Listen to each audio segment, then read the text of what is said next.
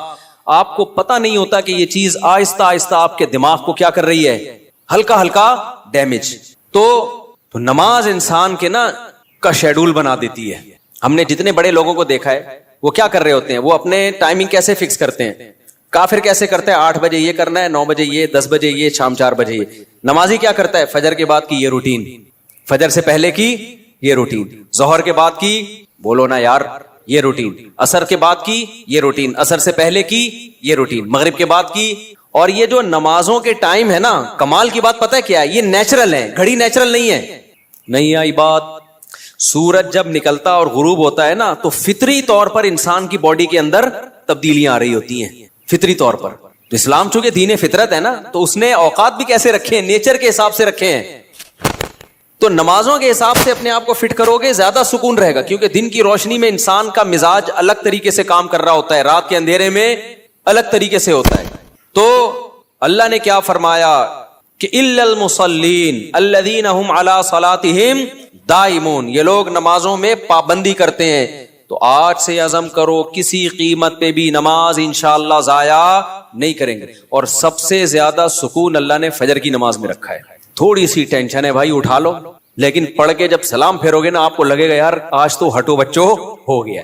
ہمارے ایک دوست تھے, نمازی تھے لیکن اڑاتے بھی بہت تھے نماز, ہے نا. اب وہ بہت پرانی بات ہے, 15-20 سال پرانی بات, بالکل ینگ تھے, تو نائٹ فال بھی ہو جاتا ہے جوان آدمی کو. ایک دن کیا ہوا, میں نے ان کو بولا بھائی آپ کو سفر میں, حضر میں, کہیں بھی یہ ہونا, آپ نے غسل کر کے نماز پڑھنی ہے. وہ جاب کرتے تھے کسی کمپنی میں, انہوں نے کہا یار ادھر کہاں میں رات کو سوؤں اور نائٹ فال ہو جائے, کون غسل کرے گا, کیا ہے بھائی, بڑی ٹینشن ہے یار. میں نے کہا یہ عزم کر لو, کچھ بھی ہو آپ نے غسل کر کے نماز بولو پڑھنا, کچھ بھی ہو جائے. پانی کا انتظام کیسے کرنا یہ آپ کا ہیڈیک ہے, کرنا ہے.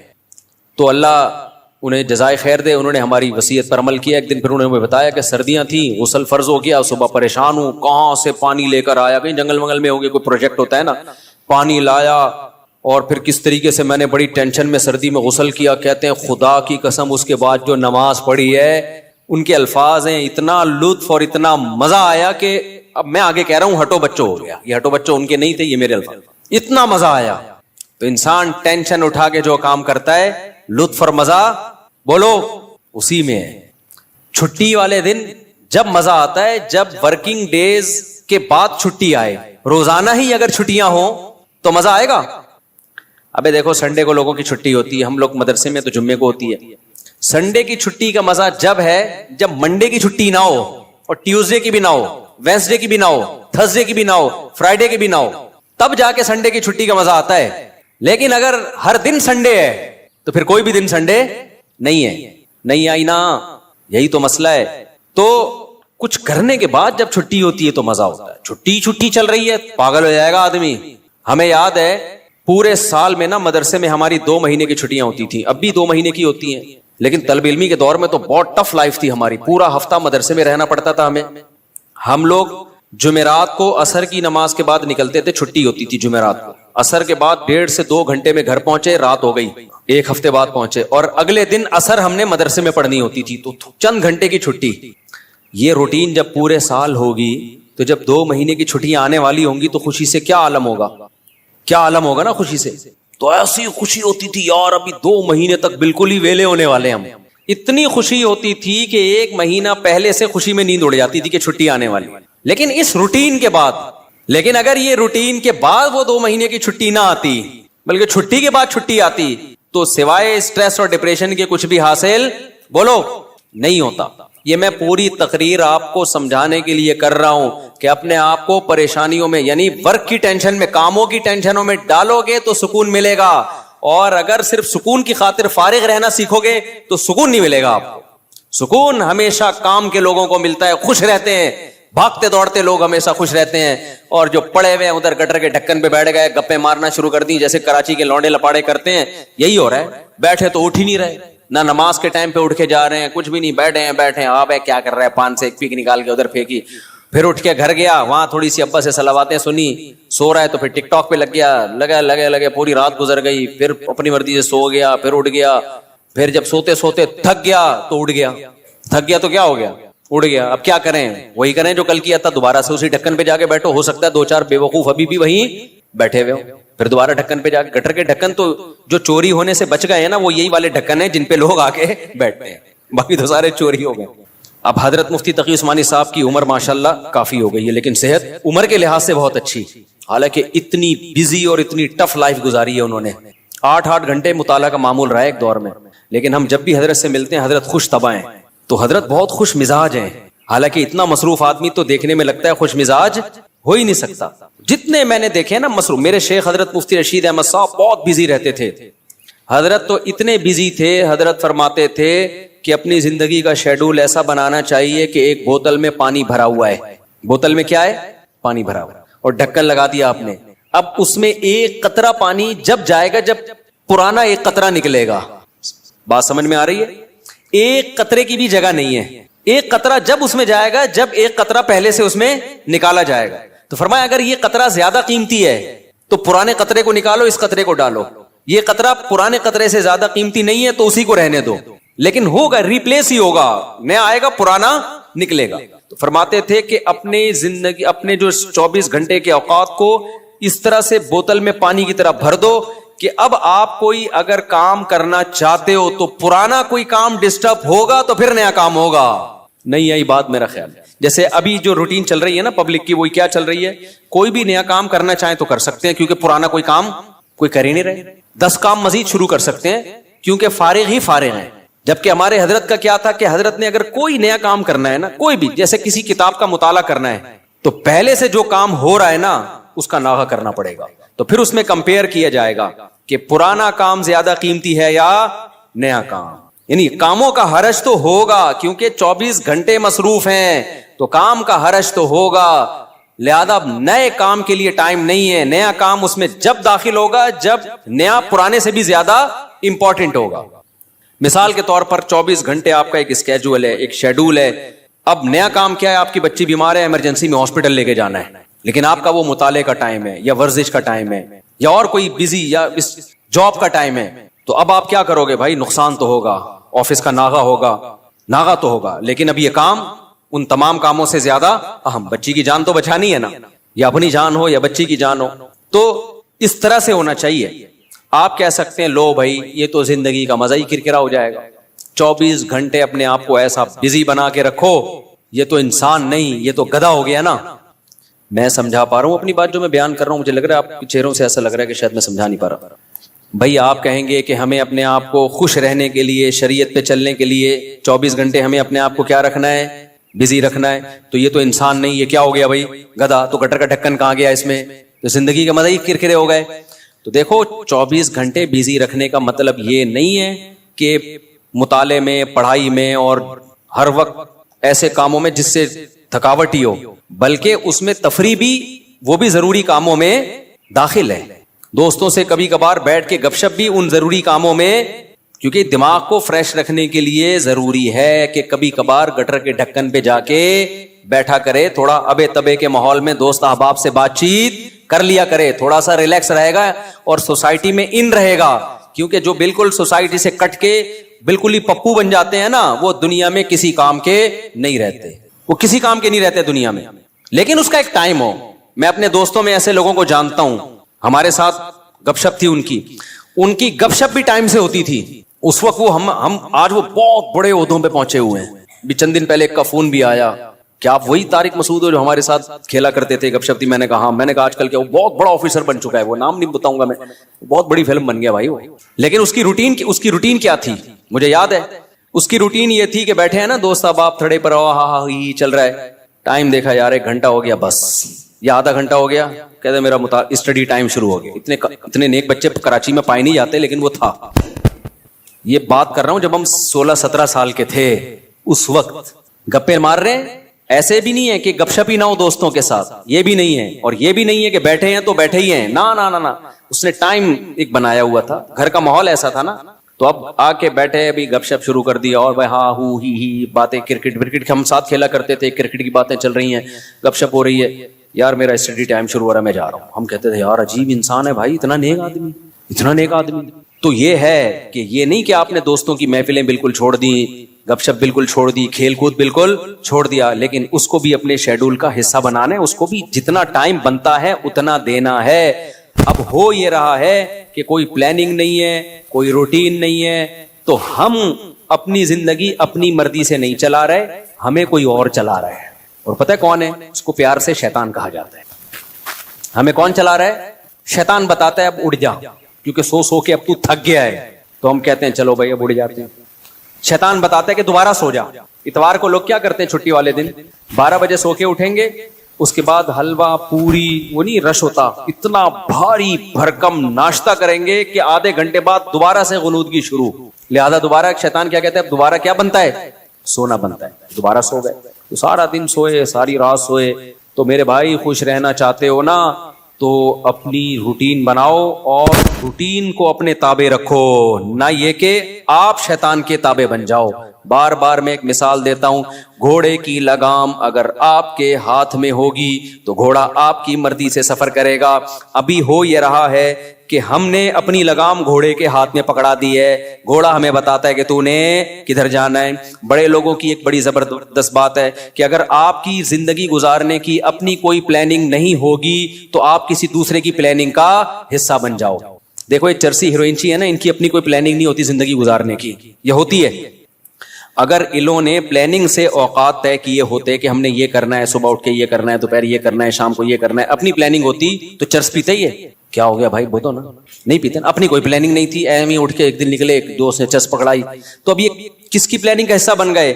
چرس اور ہیروئن کے جو اسمگلر ہے نا, ان کی پلاننگ تھی ہم نے پیسہ کمانا ہے, تو وہ کروڑ پتی بن گئے کیونکہ ان کی کوئی پلاننگ نہیں تھی. تو یہ لوگ ان کی پلاننگ کا حصہ بن کے انہوں نے اپنا بیڑا غرق کر دیا, ان کو ارب پتی بنا دیا. ہر دفعہ ایسا ہی ہوتا ہے. آپ کی اپنی پلاننگ نہیں ہے کہ میں نے کتنی دیر فیس بک پہ بیٹھنا ہے, کتنی دیر یوٹیوب پہ بیٹھنا ہے, بس آپ نے بیٹھ گئے تو کوئی پلاننگ نہیں ہے. تو آپ دیکھتے جا رہے ہو, دماغ آپ کا خراب ہو رہا ہے. یہ اس نے اس کو گالی دی, اس نے 80 لیٹر کا کارٹون بنا دیا. اپنی کوئی پلاننگ نہیں ہے کہ میں نے دیکھنا کون سا چینل ہے, کتنی دیر دیکھنا ہے, معلوماتی چینل دیکھنا ہے, ادھر ادھر دائیں بائیں چیزیں میں نے نہیں دیکھنی. نیوز بھی ایک حد تک دیکھنی ہے, بس اتنی کافی ہے ہمارے لیے آج کی تاریخ میں. یہ تھوڑی کہ نیوز ہی سنتے چلے جاؤ. کیا تحقیق کرنی ہے آج میں نے؟ اگر نہیں ہے نا تو آپ دیکھتے چلے جاؤ گے. اور جو یوٹیوبرز یا فیس بکیے یا ٹک ٹاکرز ہیں, ان کی پلاننگ تھی کہ ہم نے ویوز بڑھا کے پیسہ کمانا ہے, تو آپ جیسے بے وقوف ان کی پلاننگ کا حصہ, آپ کا نقصان, اور وہ کروڑ پتی بن رہے ہیں. نہیں آئی بات؟ میرا خیال ہے دیکھو یوٹیوبرز ویورز کے لیے کیا کرتے ہیں. فلانے مولوی نے, مفتی طارق مسعود نے آج انجینئر کے پرخچے اڑا دیے, حالانکہ میں نے کہیں نہیں ایسے اڑائے ہوتے. وہ ایک دم وہ لگائے گا نا ایک وہ تھمبنیل پہ, ابے تمہیں کیا کرنا ہے پرخچے اڑائے کے نہیں اڑائے. تمہیں کسی مسئلے کی تحقیق کرنی ہے, کسی خاص مسئلے کی, تو تم اس مسئلے کو دیکھو. یار مفتی طارق مسعود نے اس مسئلے, طلاق کے مسئلے کی تحقیق کرنی ہے یا اور کوئی مسئلہ, یار اس پہ میں سرچ کر رہا ہوں, مجھے ضرورت ہے, یا یہ کاروبار حلال ہے یا نہیں ہے, میں ڈراپ شپنگ کرتا ہوں, اب ڈراپ شپنگ ہے حلال, چلو مفتی طارق مسعود ڈراپ شپنگ لکھ کے سرچ کرو. یہ آپ کی پلاننگ ہوگی, اس میں آپ کو فائدہ ہوگا. لیکن ہو کیا رہا ہے, یوٹیوبر اٹریکٹ کرنے کے لیے تھمبنیل پہ عنوان لگائے گا, مفتی طارق مسعود دوبارہ جہلم. کل ایسے ہی ہوا, میرے سامنے آتا ہے, میں نہیں دیکھتا کہ یار میں, حالانکہ میں دیکھ سکتا ہوں نا کہ کیا کہا ہے بھائی اس نے. کل ایک میرے سامنے سے ویڈیو گزری, اس پہ لکھا مفتی طارق مسعود دوبارہ جہلم پہنچ گئے. میں کراچی میں بیٹھ کے دیکھ رہا ہوں, میرا بھی دل چاہ رہا تھا نا میں کلک کروں. کیا خیال ہے یار میرے بارے میں جھوٹ کیوں بولا, کیا بولا, لیکن میں نہیں کیا کلک. میں نے کہا وہ بے وقوف ہے, ہم تھوڑی بے وقوف ہیں بھائی, ہمیں پتا ہے جھوٹ ہے. جھوٹ آگے ہو سکتا ہے اندر جو مضمون ہو وہ یہ ہو کہ جانا چاہ رہے تھے لیکن نہیں گئے, ہو سکتا ہے یہ لکھا ہوا اس نے, یہ لکھا ہوا ہو, لیکن سچ لکھا ہے جھوٹ لکھا ہے, میں کیا کروں گا, میرا تو ٹائم ویسٹ ہوگا نا, میں کام کی چیز دیکھوں نا. لیکن میں نے ویوز دیکھے, پبلک کا رجحان دیکھنے کے لیے کہ پتہ نہیں کتنے ویوز آئے ہوئے تھے اس پہ, اور جا کے لے کے کمنٹس میں گالیاں دی ہوں گی لوگوں نے کہ بھائی کیا کر رہا ہے, جھوٹ کیوں بول رہا ہے. لیکن آپ کی جب اپنی کوئی پلاننگ نہیں ہوتی تو آپ دوسروں کی پلاننگ کا حصہ بن جاتے. اب یوٹیوبر کی پلاننگ تھی ویورز کے ذریعے پیسے کمانے, اس کو پتا ہے ایسا عنوان لگائیں گے تو دھڑا دھڑ ویوز آئیں گے, آپ کا ٹائم ویسٹ ہو رہا ہے. آپ نے جب دیکھا پہنچے تو ہیں نہیں, ٹھیک ہے نا, ایسی جھوٹ بولا ہوا اس نے, اس کے پیسے بن رہے ہیں اور آپ کا ٹائم ویسٹ, اور آپ ڈپریشن میں, پھر زبان گندی کر کے گالیاں کمنٹس میں الگ.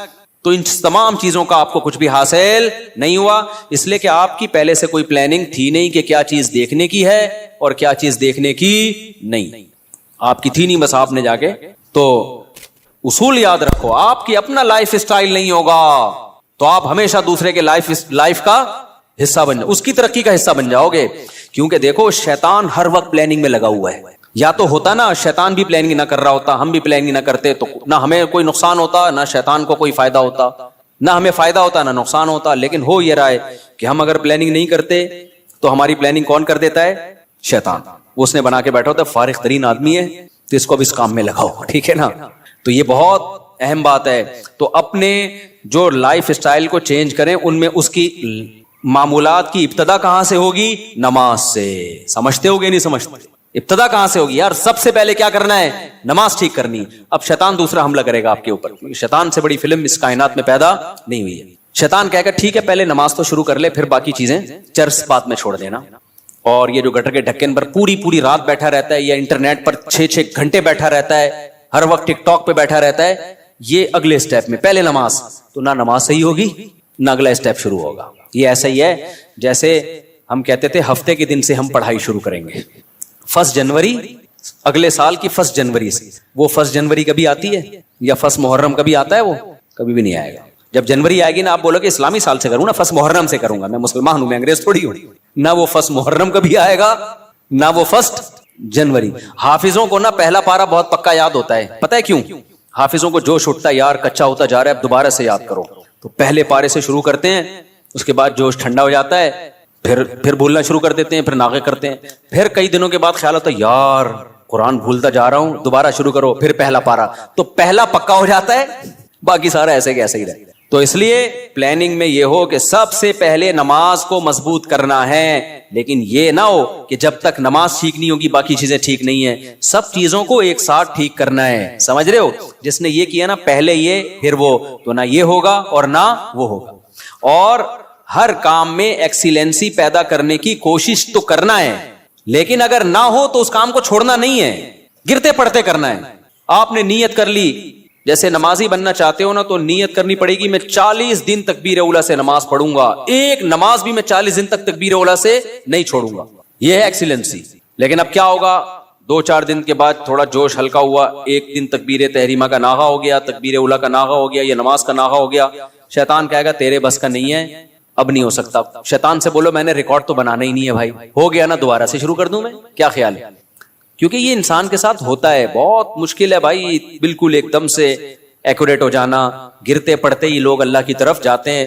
اگر سارے ایک دم سیدھے چلنا شروع ہو جاتے تو یہ حدیث پھر کیوں ہوتی کہ نبی صلی اللہ علیہ وسلم نے فرمایا, اللہ تعالیٰ فرماتے ہیں من تقرب الی شبرا تقربت الیہ باعا, جو ایک بالش میری طرف چل کے آتا ہے میں ایک ہاتھ اس کی طرف چل کے جاتا ہوں, اور جو میری طرف چل کے آتا ہے اتیتہ ہرولا, میں اس کی طرف دوڑ کے جاتا ہوں. یہ حدیث ہے ہی یہ سمجھانے کے لیے کہ آپ پہل تو کرو, آنا تو شروع ہو, گرتے پڑتے ہی آؤ. کچھ آپ کرو گے, کچھ کون کرے گا؟ کچھ اللہ کرے گا. تو کیا کرنا ہے بھائی, اپنے شیڈول کو, اپنے اسکیجول کو تبدیل کرنے کے لیے سب سے پہلے ابتدا کہاں سے کرنی ہے؟ نماز سے. بھائی اب زندگی میں نماز کبھی بھی نہیں چھوٹے گی. اب نماز میں اپنے آپ کو پابند کرنے کے لیے چند چیزیں ہیں. سب سے پہلا کام کیا کرنا ہے, ایک دم سے قضاء عمری شروع نہ کرو, زیادہ بوجھ ہو جائے گا. قضاء عمری تو پڑھنا لازم ہے, لیکن پہلے تھوڑا سا اپنے آپ کو ادا نمازوں کا عادی بنا لو. 40 دن تو بناؤ نا کم از کم عادی, پھر اس کے بعد قضاء عمری شروع کرو. ایک دم سے زیادہ بوجھ آ گیا تو نہ ادھر کے رہو گے نہ ادھر کے رہو گے. ایک دم سے نا ایک دم امام مہدی بننے کی کوشش کرتے ہیں لوگ, ایسے ایک دم صوفی بنے گا, جا رہا ہے, قضاء عمری بھی چل رہی ہے ساتھ ساتھ, آج لگتا ہے کہ بس یہ کہاں پہنچ گیا ہے. وہ بخار ہوتا ہے, چند دنوں میں وہ کافور ہو جاتا ہے, اڑ جاتا ہے وہ. تو نماز کا عادی بنانے کے لیے کرنا کیا ہے, اپنے اوپر کوئی جرمانہ رکھنا ہے, سزا رکھنی ہے. بھائی مجھ سے اگر فجر کی نماز چھوٹ گئی تو اس دن ناشتہ بولو نہیں کرو. ناشتہ اسی دن ہوگا جس دن فجر کی نماز ہوگی. سزا دو اپنے آپ کو. حکیم اختر صاحب رحمہ اللہ تعالی فرمایا کرتے تھے, یہ کتنی بڑی بے غیرتی ہے کہ اللہ نے کہا تھا نماز پڑھو فجر کی, آپ اللہ کا حکم آپ سے اتنا سا پورا نہیں ہوا اور صبح پراٹھے کھانے کے لیے ناشتے پہ بیٹھ جاتے. کتنی بڑی بغیرتی ہے نا, کہ اللہ کی نعمتوں سے تو پھوڑنے کے لیے آ جاتے ہیں, بس جو اللہ نے کام لگایا وہ ہو نہیں رہا. تو غیرت کا تقاضا بھی ہے, فجر گئی تو ناشتہ بھی گیا. اے اللہ اب ہمارے منہ سے تو نوالا اترے گا نہیں. کتنا مزہ آتا ہے صبح ناشتہ کرنے میں نا, آپ کو نہیں آتا, مجھے تو بہت آتا ہے. خیر کتنا لطف ملتا ہے جب بھوک لگ رہی ہو اور انسان مزے کا ناشتہ کرے. تو یہ اللہ ہم سے کام بہت کم لیتا ہے, نعمتیں ہمیں بہت زیادہ دیتا ہے. اور اس فجر پڑھنے میں بھی ہمارا ہی فائدہ ہے, سکون ہمیں ہی مل رہا ہے, صحت بھی اچھی ہوتی ہے, جلدی اٹھنے میں آکسیجن ملتی ہے. اور صبح کی جو دھوپ ہے نا, یہ جو ٹھنڈی دھوپ ہوتی ہے صبح کی, سرخ دھوپ, یہ وائٹامن ڈی بہت تیزی سے بڑھاتی ہے باڈی میں لگے. دھوپ ویسے بھی وٹامن ڈی بڑھاتی ہے چاہے دوپہر کی دھوپ ہی ہو, لیکن صبح کی دھوپ ہے جب سورج سرخ ہوتا ہے, یہ والی دھوپ بہت زیادہ آپ کی باڈی کو مضبوط کرتی ہے, ہڈیوں کو مضبوط کرتی ہے. تو ہمارا ہی فائدہ اس میں. تو اپنے آپ کو نماز کا پابند بنانے کے لیے کیا کرنا ہے بھائی؟ فجر چھوٹ گئی, ناشتہ گیا, ظہر چھوٹ گئی تو کچھ پیسے رکھ لو. ہر آدمی اپنے حساب سے پیسے رکھے کہ اتنے پیسے میں. اب میں یہ نہیں کہوں گا کہ ظہر چھوٹ گئی تو لنچ بھی گیا, کیونکہ سزا اتنی دے انسان جتنی افورڈ کر پائے, ورنہ ہوگا یہ کہ آپ نہ سزا پہ عمل کرو گے نہ نماز. بہت زیادہ سزا دینا بھی ٹھیک نہیں ہے. اب مثال کے طور پر آپ نے کہا کہ فجر گئی تو میں اپنی گردن ہی اڑا دوں گا, تو کون اڑائے گا بھائی؟ خام خب وہ بات کرو نا جو پاسبل ہے. یا فجر ہو گئی تو اپنے آپ کو سگریٹ, فجر گئی تو سگریٹ سے جلاؤں گا اپنے آپ کو, تو سزا اتنی جو افورڈ. یا فجر گئی تو 10 لاکھ روپے صدقہ کروں گا, ایسا نہیں ہوتا. نہ 10 لاکھ صدقہ کرے گا بھائی, اتنا نیک ہوتا تو پڑھی نہ لیتا. تو سزا اتنی ہونی چاہیے جو اتنی ہلکی بھی نہ ہو کہ کوئی تکلیف ہی نہ ہو, اور اتنی بھاری بھی نہ ہو کہ سزا ہی نہ دی جا سکے. وہ ہر آدمی خود فیصلہ کرے اپنے بارے میں. تو اور نبی صلی اللہ علیہ وسلم نے ارشاد فرمایا, دیکھو اسلام میں جتنی فضیلت نماز کی ہے کسی حکم کی اتنی فضیلت نہیں ہے. آپ صلی اللہ علیہ وسلم نے فرمایا, دیکھو قیامت کے دن جب اللہ کا دربار لگے گا, ہم دنیا میں جب کوئی بڑی مجلس ہوتی ہے تو ایسی محفل میں جہاں کوئی حاکم وزیر اعظم آیا ہوا ہو, ہر ایک کی کوشش ہوتی ہے آگے. ڈاکٹر ذاکر نائک کا جب پروگرام, کتنے لوگ یار ہمیں آگے سیٹ مل جائے, ہمیں آگے سیٹ مل جائے. تو یہ تو کچھ بھی نہیں ہے بھائی. اصل تو وہ دربار ہوگا جو اللہ کا لگے گا قیامت کے دن. تو اس میں جس کو آگے سیٹ ملے گی نا, حقیقت میں وہ واقعی فخر کرے گا. تو نبی صلی اللہ علیہ وسلم نے فرمایا اس دن آگے کا ٹکٹ کس کو ملے گا؟ حدیث کا مفہوم بیان کر رہا ہوں کہ نمازوں میں جو سب سے آگے ہوا کرتے تھے, اگلی صف میں ہوا کرتے تھے, کیونکہ اللہ کا ایک دربار دنیا میں لگتا ہے جس میں اللہ نظر نہیں آتا, ہمیں بس ایمان لائے ہیں بھائی اللہ کا دربار ہے, تو غیب ہے. تو اس میں جو آگے آگے ہوگا, تو جب سچی مچی کا دربار لگے گا جس میں اللہ موجود ہوگا, تو نبی صلی اللہ علیہ وسلم نے فرمایا جو صف میں سب سے آگے ہوتے تھے قیامت کے دن بھی وہ اللہ کے ہاں سب سے آگے ہوں گے, اور جو صفوں میں جتنا پیچھے ہوتے تھے قیامت کے دن بھی وہ صفوں میں اتنا پیچھے ہوں گے. کچھ لوگوں کی عادت ہوتی ہے ایک رکعت نکالنا فرض ہے. ہمارے محلے میں ایک صاحب ہوا کرتے تھے, فجر میں لازمی ایک رکعت نکلتی تھی ان کی. اچھا فجر 5 بجے ہو رہی ہے تو وہ 5:05 پہ آ رہے ہیں. ہم ان سے کہتے تھے یار ایک رکعت کیوں نکالتے ہو, تھوڑا 2 منٹ پہلے آ جاؤ. کہتے یار اصل میں رات کو نیند پوری نہیں ہوتی. پھر جب نماز 5:15 پہ ہوئی تو بھی ایک رکعت نکل رہی ہے. یہ ایک بیماری ہے, میں آپ کو بتا رہا ہوں بھائی. اب تو 15 منٹ زیادہ مل گئے نا, تو زیادہ مل کے ان کی نیند اسی حساب سے آگے جا رہی ہے. حتیٰ کہ سردیوں میں جب 6:45 پہ نماز ہو رہی ہے پھر بھی ایک رکعت نکل رہی ہے.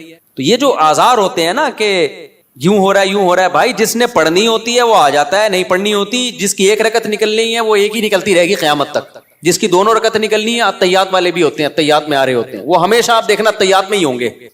اور کچھ ایسے ہوتے ہیں جماعت ہی پوری نکلتی ہے ان کی, وہ ہمیشہ سلام پھیرنے کے بعد تشریف لا رہے ہوں گے, بولے گا ابے یار یہ کیا ہو گیا. تو اور کچھ ایسے ہیں جنہوں نے پڑھنی نہیں ہے. تو جب میں اور آپ کوشش کریں گے نماز کی پابندی کی, تو بھائی تکبیر اولیٰ کی پابندی کے ساتھ صفے اول میں, کیونکہ نبی کی جو بشارتیں آپ صلی اللہ علیہ وسلم نے صف اول کے لیے دی ہیں وہ دوسری صف کے لیے اور آخری صف کے لیے نہیں ہیں. آپ صلی اللہ علیہ وسلم نے فرمایا لوگوں کو اگر پتا چل جائے کہ صف اول میں کتنا ثواب ملتا ہے تو اتنی لڑائیاں ہوں کہ قرآن اندازی کی نوبت آئے. پورا محلہ, وہ جو اجر ملے گا نا قیامت کے دن, جو پروٹوکول ملے گا اللہ کے دربار میں, وہ لوگ اپنی آنکھوں سے دیکھ لینا, وہ قیامت کا منظر اللہ دکھا دیں کہ صف اول والے آج کہاں ہیں. تو نبی نے فرمایا محلے والوں میں جھگڑا ہوگا, ہر آدمی کہے گا تیرے باپ کی سیٹ ہے جو آگے پہلے سے بیٹھا ہوا ہے, صحیح ہے نا. ہر آدمی جھگڑا کرے گا, ابے تیرے باپ کی جگہ ہے جو میں بیٹھوں گا یہاں پہ, وہ کہے گا میں بیٹھوں گا. اتنی لڑائیاں ہوں گی کہ فیصلہ کس سے کیا جائے گا؟ قرعہ ڈالا جائے گا.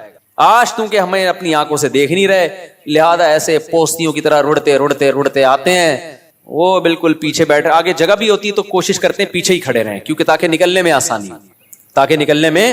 آسانی ہو, سلام امام پھیرے اور فوراً بھاگ سکیں ہم. تو وجہ اس کی ہے کہ بھائی اللہ فرماتے ہیں فلا تعلم نفس ما اخفی لهم من قرۃ اعین, کسی نفس کو خبر نہیں ہے ہم نے اپنے نیک بندوں کے لیے آنکھوں کی ٹھنڈک کا کیسا سامان چھپا کے رکھا ہے. تو جو نیک بندوں کے لیے آنکھوں کی ٹھنڈک کا اللہ نے سامان چھپایا ہے، اللہ وہ اگر دکھا دے تو میرے بھائی پھر ہمیں ان تقریروں کی ضرورت نہیں رہے گی. ہم میں سے ہر شخص کوشش کرے گا نماز میں پہلے سے آئے. اچھا جن کو پہلے آنے کی عادت ہوتی ہے نا، ان کو پھر سکون ہی نہیں ملتا بعد میں آنے سے. ہم اپنی مسجد میں دیکھ رہا ہوں، مجھے یہاں 18 سال ہو گئے، 18 سال ہو گئے مجھے یہاں پہ. تو میں 18 سال سے جن کو دیکھ رہا ہوں نا، 10 منٹ پہلے آتے ہیں وہ نماز میں. آج بھی وہ نماز میں 10 منٹ پہلے آتے ہیں، حالانکہ وہ بوڑھے ہو گئے، ہارٹ کے مسائل، شوگر کے مسائل، 20 بیماریاں، بے ساکھیوں سے آ رہے ہوں گے، لیکن آئیں گے 10 منٹ پہلے ہی. کیوں؟ وہ کہتے ہیں یار یہ کیسی نماز ہے، سکون تو جب ہی ملتا ہے پہلے سے آ کے بیٹھو، سنتیں آرام سے پڑھو. ایسے بھی یہاں بزرگ تھے جو گھٹنے جواب دے گئے، لیکن آ رہے ہیں 15، انتقال ہو گیا ان کا، اللہ مغفرت فرمائے.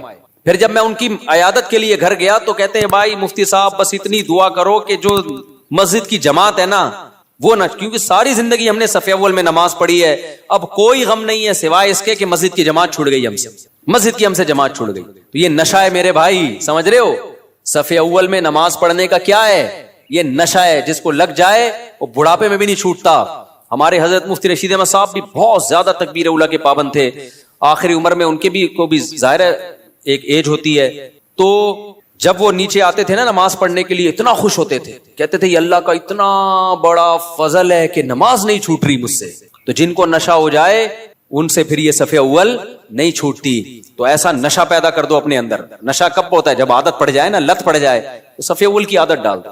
رمضان میں ہم دیکھتے ہیں جن کو تراویح میں صف اول میں تراویح پڑھنے کی عادت ہے نا، 15 منٹ پہلے آئیں گے، اپنا رومال بچھایا بیٹھ گئے وہاں. کیوں؟ کہتے ہیں یار مزہ ہی نہیں ہے پیچھے کھڑے ہو کے نماز پڑھنے کا. اور یہ لوگ زیادہ سکون سے نماز پڑھ لیتے ہیں. اور جو کنفیوز ہوتے ہیں آج پڑھنی ہے کہ نہیں پڑھنی، تو وہ آئے گا پہلے بیٹھے گا، پیچھے وضو میں بیٹھا رہے گا، نلکا کھول کے ہاتھ صاف کرتا رہے گا ایسے، پھر کوئی باتیں کرے گا، پھر پیچھے ٹیک لگا کے بیٹھ جائے گا، چلو 2-4 رکعتیں نکل جائیں کیا ہیں، پھر ایک آدھ رکعت میں رکوع میں جب امام جائے گا تو شامل ہو جائے گا. تو اس سے آپ کا دل ہی نہیں لگے گا نماز میں. تو کام وہی اچھا ہوتا ہے جو پابندی کے ساتھ اور مکمل فوکس بنا کے کیا جائے. نبی صلی اللہ علیہ وسلم نے ہر چیز میں احسان کا حکم دیا ہے. پتہ ہے آپ کو احسان پتہ ہے کسے کہتے ہیں؟ ایکسیلنسی. جو کام کرو خاندانی طریقے سے کرو. ہم جو بھی کام کرتے ہیں پتہ ہی نہیں چل رہا ہوتا کہ کرنا چاہتا بھی ہے کہ نہیں چاہتا. وہ شادی والی بات ہے، نہیں کرو بھائی دوسری شادی، کرنا ہے تو پھر کرو خاندانی طریقے سے. پھر ایسی کی تیسی. کل بھی ایک کیس آیا نا، اصل میں کیس ہی یہی آ رہے ہیں آج کل، کیا کریں. کیس آیا کہ وہ شادی کر لی ہے، اب اس پہ دباؤ ڈال رہے ہیں طلاق دے دو طلاق دے دو، اور وہ لڑکی والے اس کے سر پہ دوسری کو دے دو.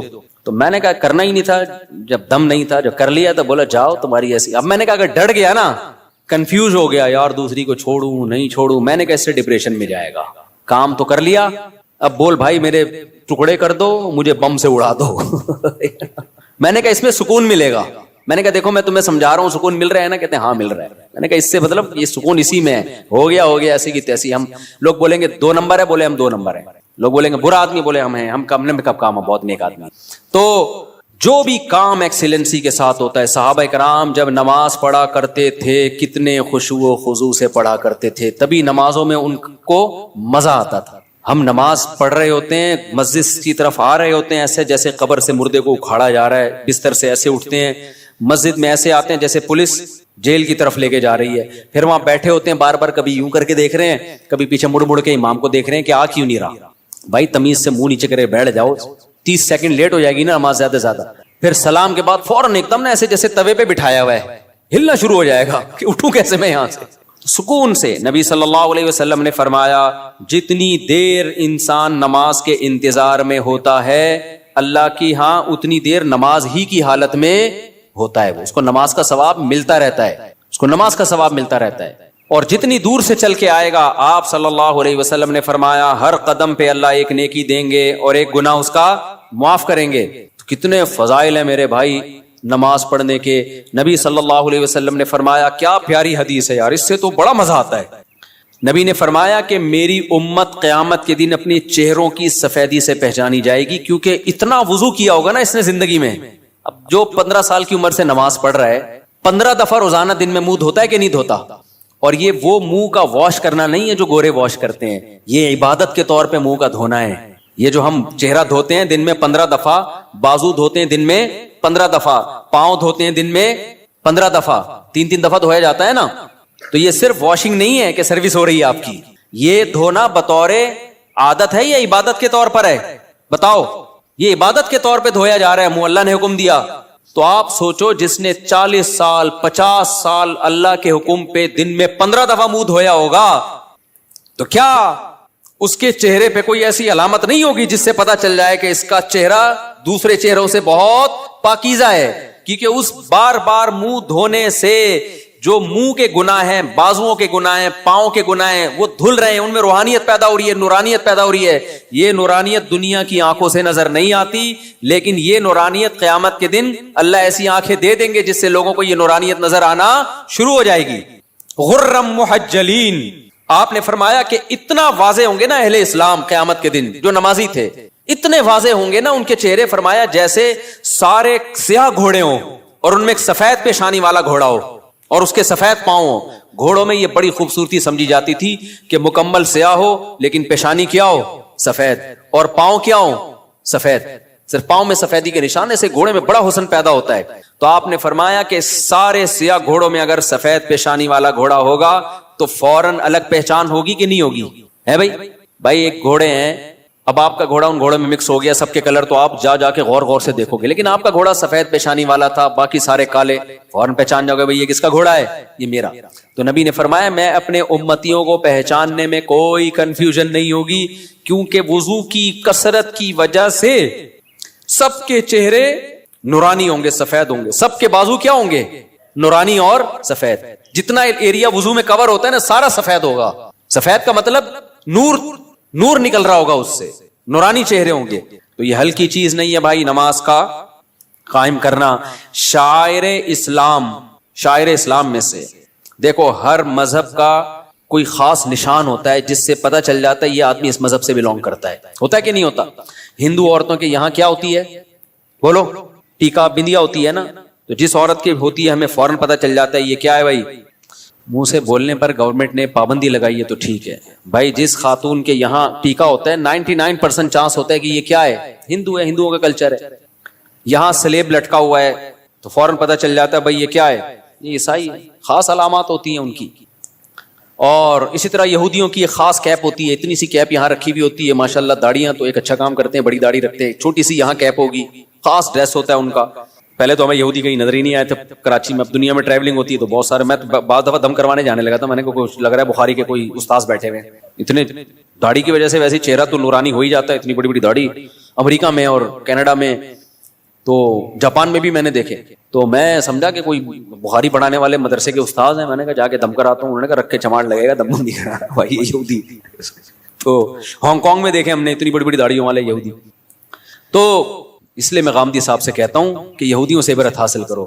یہودیوں کا مذہب اتنا پرانا، پھر بھی داڑھی کا انکار نہیں کیا اب تک انہوں نے. اتنے لبرل، اتنے سیکولر ہو گئے کیونکہ تورات میں داڑھی لکھی ہوئی ہے. موسیٰ علیہ السلام کی تعلیمات میں تھا داڑھی بڑھاؤ. تو کتنا کچھ یہودیوں نے اپنے دین کو چینج کر لیا، داڑھی اپنے مذہب سے نہیں نکال سکے. اور ہمارے مسلمان اسکالر، جبکہ ہمارے پاس نبی کی بخاری مسلم کی صحیح حدیثیں، آف اللحا، داڑیاں بڑھاؤ. خود نبی کی داڑھی، اور حکم دیا جا رہا ہے رکھو نہیں بڑھاؤ. تبھی کم از کم ایک مٹھی واجب ہے، اس لیے کہ بڑھانے کا حکم ہے. اگر ایک مٹھی سے بھی کم ہوگی تو بڑی بھی تھوڑی ہوگی. پھر وہ اہل حدیث تو اس کی ظاہر پر عمل کرتے ہیں کہ بھائی بڑھاؤ.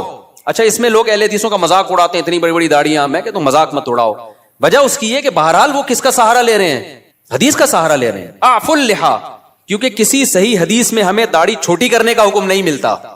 تو اس لیے اب کسی کا مذاق اڑانا اس بیس پہ کہ وہ بڑی داڑیاں رکھ رہے ہیں اور یہ غلط ہے بھائی. وہ اس میں سہارا کس کا لے رہے ہیں؟ نبی کی حدیث کا. آف اللحا، چھوڑ دو اپنے حال پہ.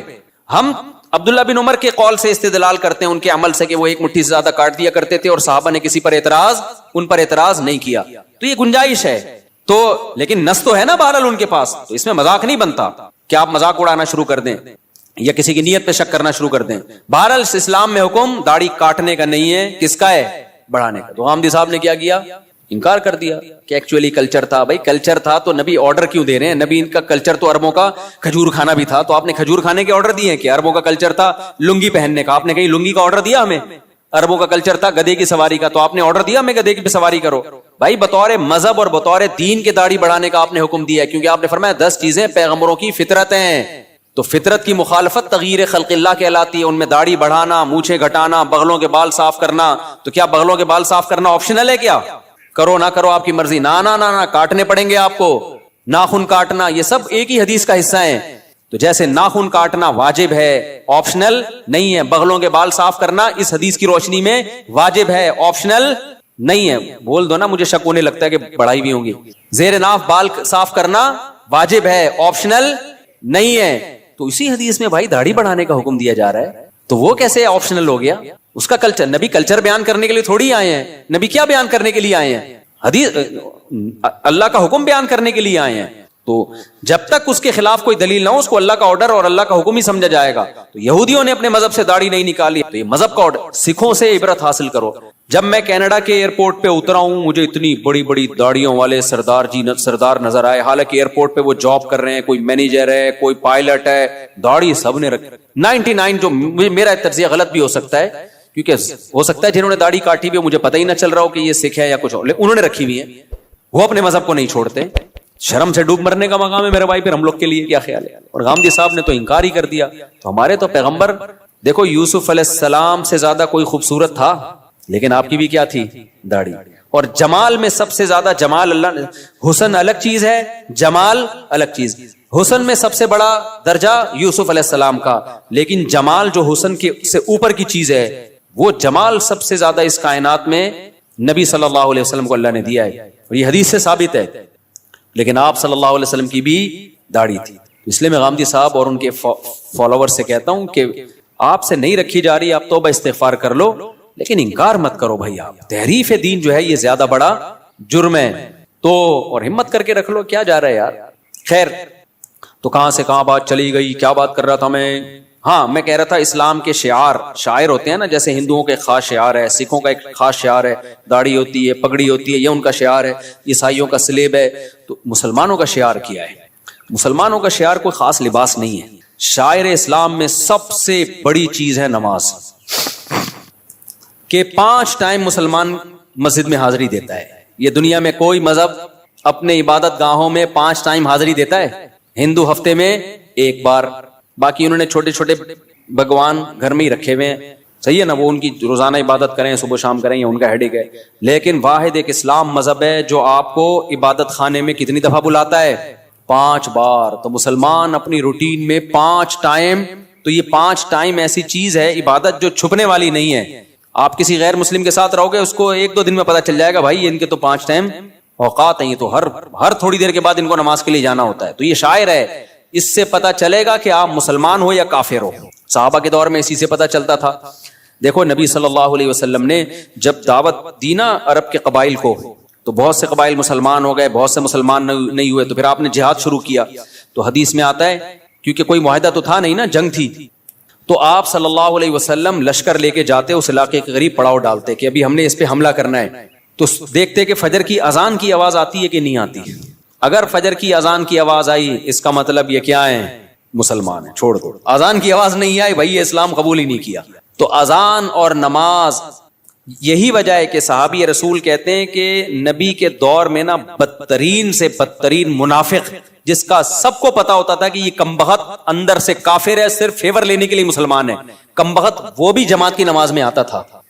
کیونکہ اگر وہ نماز میں نہیں آتا نا تو مسلمان سمجھتے کہ یہ کمبخت ابھی، یہ تو اس نے شو کر دیا کہ میں کافر ہوں. تو ایمان اور کفر کا فرق نماز سے سمجھا جاتا تھا. تو آج توحید کے بعد جس حکم کی سب سے زیادہ دھجیاں اڑائی جا رہی ہیں، وہ کون سا حکم ہے؟ وہ نماز ہے. میں بار بار قرآن کی آیت پیش کرتا ہوں نا کہ اگر نماز چھوڑنے کی تھوڑی سی بھی گنجائش ہوتی، دفتری کاموں کی وجہ سے، کل پیپر ہے آپ کا، یا سردی میں اٹھا نہیں جا رہا، یا آپ کو دل نہیں چاہ رہا، یا بیمار ہیں، تھوڑی سی بھی گنجائش ہوتی، تو سب سے بڑا عذر کیا تھا؟ میدان جنگ میں لڑائی. میدان جنگ میں جب کسی دشمن سے جنگ ہو رہی ہو، اس سے زیادہ ٹینشن والا کوئی حالت نہیں ہوتی. اس میں نماز چھوڑنے کی اجازت نہیں دی ہے بھائی. تو اب کیا رہ گیا؟ تو آپ کو اس لیے اجازت دے دی جائے فجر کی آپ کی آج رخصتی ہوئی ہے. دولہا فجر میں اکثر کیا ہوتا ہے؟ شارٹ. کہتا ہے اتنے عرصے منتیں ماننے کے بعد میری شادی ہوئی ہے تو فجر کیوں پڑھوں، میں پاگل ہوں کیا؟ وہ یہ سمجھ رہا ہوتا ہے. اور جو محلے کے لوگ ہوتے ہیں نا، جو آپ کے دوست، وہ کسی کو دیکھیں نہ دیکھیں، دولہا کو سب چیک کر رہے ہوتے ہیں آج فجر میں آیا کہ نہیں آیا. بڑے ہوشیار ہیں. دولہا کو سب کیا کر رہے ہوتے ہیں؟ چیک کر رہے ہوتے ہیں. ایک بندے کی، ہمارے دوست کی شادی ہوئی، وہ کبھی بھی فجر میں نہیں آتا تھا. شادی ہوئی تو پہنچ گیا اور آدھا گھنٹہ پہلے سے آ کے بیٹھا ہوا ہے. میں نے کہا یار تم تو ویسے نظر کبھی نہیں آئے، نماز پڑھتا تھا لیکن جماعت نکل جاتی تھی. نماز پڑھتا تھا مگر جماعت نکل جاتی. میں نے کہا یا تو پورے سال پڑھ رہے ہوتے, اس سال اس رات کو بھی آ جاتے, ہم کہتے چلو یار ہمت کی اس نے. پورے سال کبھی میں نے آپ کو مسجد میں دیکھا نہیں, یعنی نماز پڑھتا تھا جماعت کے بعد آ کے, اور آج آپ آدھے گھنٹے سے آئے ہوئے ہو. کہتے یار سویا ہی نہیں ہوں. تو میں نے کہا نیند ہی نہیں آئی خوشی سے, نا خوشی سے نیند آئی نہیں ہے. تو اب میں نے کہا چلو آج پہلی دفعہ جماعت سے نماز پڑھ کے ریکارڈ قائم کرو. تو میں نے کہا میں تو آپ کو بہت نیک سمجھ رہا تھا, لیکن خیر یہ بھی غنیمت ہے. تو یہ شروع میں ہوتا ہے, خوشی سے نیند نہیں آتی. اس کے بعد کنواروں کو دیکھ دیکھ کے روتا ہے کہ کیسی گہری نیند سوتے ہیں یار, یہ کتنے گھوڑے بیچ کے سوتے ہیں, کوئی ٹینشن نہیں ہے. خیر تو بھائی آج سے عزم کرتے ہو کہ نہیں کرتے؟ سفر ہو, حضر ہو, لڑائی ہو, جھگڑا ہو, پہلے سے پلاننگ کرنی ہے. کیونکہ قرآن نے نماز پڑھنے کا حکم نہیں دیا. یحافظون, حفاظت کا مطلب جس چیز کی حفاظت کرنی ہوتی ہے پہلے سے پلاننگ کرنی پڑتی ہے نا, یا اینڈ ٹائم پہ کرتے ہو. دیکھو بینک سے آپ کو 1 کروڑ روپے لے کے نکلنا ہے, اب یہ حفاظت کرنی ہے کہ نہیں کرنی؟ تو آپ نے کیا کیا, بینک سے 1 کروڑ روپے لے کے باہر آئے, سڑک پہ آ کے سوچ رہے ہو کہ اس کی میں نے حفاظت کیسے کرنی ہے. کیا خیال ہے؟ کیونکہ آپ نے سن لیا تھا کہ 1 کروڑ روپے کی ہم نے حفاظت کرنی ہے, لہذا نکالے, باہر نکلے, اور ابھی شاپر میں پڑے ہوئے. اب آپ کہہ رہے ہو یار میں حفاظت اس کی کرنی ہے, میں نے پلاننگ کرنی ہے. ہو جائے گی حفاظت, کیونکہ ڈاکو پہلے سے پلاننگ کر چکا ہوگا. کہ کچھ بے وقوف ایسے ہوتے ہیں جو پیسے لے کے نکلتے ہیں, نکلنے کے بعد سوچ رہے ہوتے ہیں ان کو کہاں رکھنا ہے ہم نے. تو ایسے لوگوں کی حماقت سے ڈاکو فائدہ اٹھاتے ہیں. تو آپ نے جب حفاظت کرنی ہوتی ہے تو پلاننگ پہلے سے, یار 1 کروڑ کا چیک ہے, کیش لے کے نکلنا ہے میں نے, تو پہلے سے سوچو کہاں سے نکلوں, کن کو ساتھ لے کے جاؤں, کون سا شاپر ہوگا, بلیک کلر کا شاپر ہوگا, اور اس شاپر میں جوتے ہوں گے, اور جوتے کے اوپر ٹوپیاں ہوں گی, اور مسواکیں ہوں گی, اور خود بھی دھوتی بنیان, تاکہ دیکھنے میں لگے کہ یہ بھیک مانگنے گیا تھا بینک میں, دھکے دے کے نکال دیا گیا اس کو. ہمارے ایک دوست ہیں دبئی میں, ارب پتی تاجر ہے نا, وہ ڈائمنڈ کا بڑا بزنس ہے. وہ لوگ ڈائمنڈ لے کر آتے ہیں افریقہ سے, افریقہ میں ڈائمنڈ نکلتا ہے نا, وہاں بڑی لڑائی ہے, اتنے سے ڈائمنڈ کروڑوں روپے کا ہوتا ہے. میں نے کہا لاتے کیسے ہو؟ کہتے ہیں بھائی بڑی محنت کرنی پڑتی ہے, ہم جاتے ہیں, حالانکہ اتنا بڑا تاجر ہے وہ دبئی میں, اس کی بہت, میں نے جا کے دیکھا اس کا بزنس نا.